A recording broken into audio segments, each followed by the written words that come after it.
Tall drip cakes that are loaded with candy, cookies, and frosting are all the rage right now, and they are super easy to make once you know how to get these beautiful drips. To make the drips, we need to make chocolate ganache, which is a blend of chocolate or candy coating and heavy cream.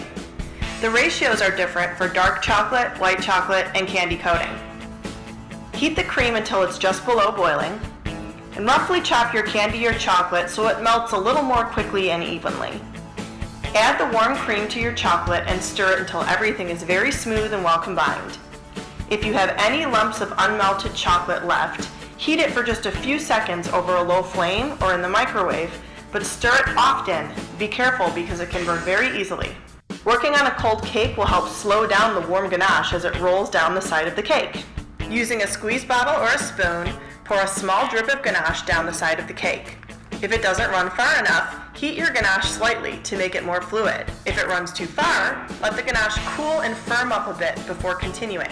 If it's just right, continue making drips all the way around your cake starting from the top edge.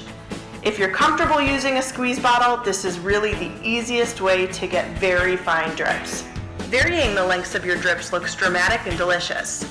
To make longer drips, simply drop a larger spoonful or a heavier squeeze of ganache so that it can roll farther down the cake. I even like it a little bit when a few of the drops go all the way to the bottom and make a small pool on the cake plate. If you want to cover the top of your cake in ganache too, just spoon a small amount into the center and smooth it to the edges where your drips begin.